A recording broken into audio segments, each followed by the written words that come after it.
The holographic transmission flickered to life across every screen in the Sol system.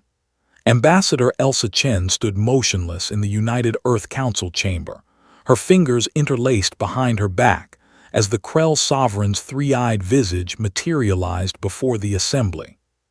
Humanity, the alien's translator rendered its clicking mandibles into flat, emotionless words. Your 3 millennia of isolation end today. The Krell hegemony claims this system. You have 72 standard hours to evacuate or submit to incorporation. Resistance will result in extinction. The transmission ended. Elsa turned to face the council members. Every one of them wore the same expression, a slight upward curve of the lips, a knowing glint in their eyes. She recognized it immediately. It was the smile. "Well," she said softly, "I suppose it's time." Across the chamber, Admiral David Kozlov leaned forward in his seat, his weathered face creasing with something that might have been anticipation or might have been sadness. Perhaps both. 3,000 years, he murmured. I'd almost forgotten what we were. The other council members nodded. They were all old enough to remember the stories, passed down through generations like sacred texts, stories of what humanity had been before the silence. Elsa accessed her neural implant, pulling up archived files that hadn't been opened in centuries.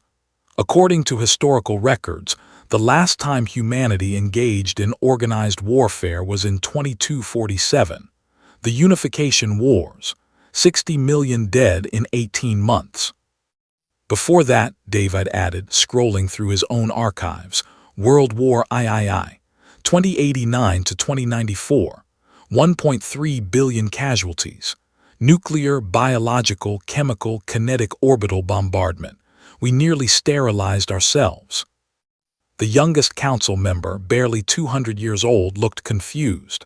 Then why are we smiling? Elsa met David's eyes across the room. He nodded once and she began to speak. Because, Counselor Yamada, humanity didn't achieve peace through enlightenment. We achieved it through exhaustion. We became very, very good at killing, and it terrified us so deeply that we locked those instincts away. We built a civilization on the principle that we would never need them again. She pulled up a holographic display, blueprints, schematics, tactical doctrines, all dating back thousands of years. When the Krell scanned our system, they saw 3,000 years of peace. They saw art, philosophy, science. They saw a species that had abandoned violence. David rose from his seat, his military uniform crisp despite his 3 centuries of age. What they didn't see was the reason we abandoned it. They don't understand that humanity didn't forget how to wage war. We chose not to remember. The council chamber's doors opened. Men and women in military uniforms that hadn't been worn in millennia filed in, their movements precise, their faces bearing that same knowing smile. These were the archivists, the keepers of humanity's darker knowledge, the ones who had spent centuries studying tactics and strategies that no one hoped would ever be used again. The Krell hegemony has conquered 47 star systems, one of the archivists reported. Their doctrine is straightforward, overwhelming force, superior numbers, shock and awe. They've never encountered serious resistance. Elsa pulled up the Krell fleet composition. 17,000 warships, each one a kilometer-long fortress bristling with plasma cannons and missile batteries. By any objective measure, humanity's defense fleet of 300 ships was laughably outmatched. They're used to prey species, David observed. Species that evolved with natural predators above them in the food chain, species with instinctive submission responses. Humanity, Elsa continued, evolved as apex predators, and for 10,000 years before we reached the stars, we preyed on each other. We learned to think like our enemies because our enemies thought like us. We learned deception, misdirection, asymmetric warfare. We learned that winning doesn't require strength, it requires making your opponent unable to fight. The tactical display shifted, showing the Krell fleet's approach vector. They were coming in a standard formation, confident, unhurried. "They don't know about the Kessler modifications," David said, his smile widening slightly. "Or the gravity well generators. Or the fact that every civilian station in the solar system has been a disguised weapons platform for the last 1,000 years. Just in case," Elsa added. "We told ourselves we'd never need them, but we built them anyway because we know what we are." The 72 hours passed. The Krell fleet entered the outer solar system in perfect formation, their weapons powered, their shields at maximum. They broadcast their final demand for surrender.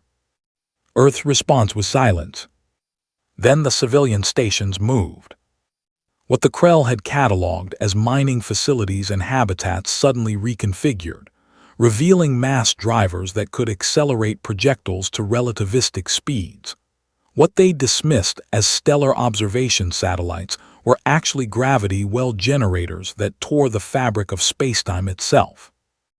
And the debris fields they'd noted around the major planets were actually millions of dormant combat drones, each one containing a spark of human tactical genius crystallized into quantum processors. The Krell fleet lasted 17 minutes. Admiral David Kozlov watched the tactical display as the last Krell ship detonated, its antimatter core breaching containment. Around him, the combat center was silent. No one cheered. No one celebrated. Elsa stood beside him, her expression somber. "Send a message to the Krell hegemony. Tell them that humanity has no interest in conquest or expansion. Tell them we want peace." "And if they don't believe us?" an officer asked. Elsa's smile returned, but there was no warmth in it, only the ancient memory of what humanity had once been and could be again if necessary. "Then tell them to review our history. Tell them about the Unification Wars, about World War III, about the 100-Year Siege and the Mars Rebellion. Tell them that humanity spent 3,000 years trying to forget what we're capable of. And tell them that we would very much like to go back to forgetting." David accessed the comm system, his voice steady as he broadcast across all frequencies.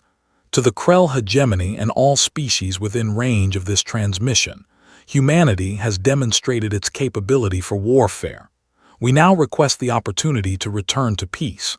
We ask only to be left alone. We strongly recommend that you grant this request." The transmission ended. Elsa looked out at the stars, at the expanding debris field that had once been an armada. 3,000 years of peace, shattered in 17 minutes. "Think they'll listen?" David asked quietly. "I hope so," Elsa replied. "Because if they don't, they'll learn what we learned 3,000 years ago, that the real reason humanity stopped fighting wasn't because we couldn't win." She turned to face him, her expression haunted by the knowledge of what they'd just unleashed. "It's because we were too good at it."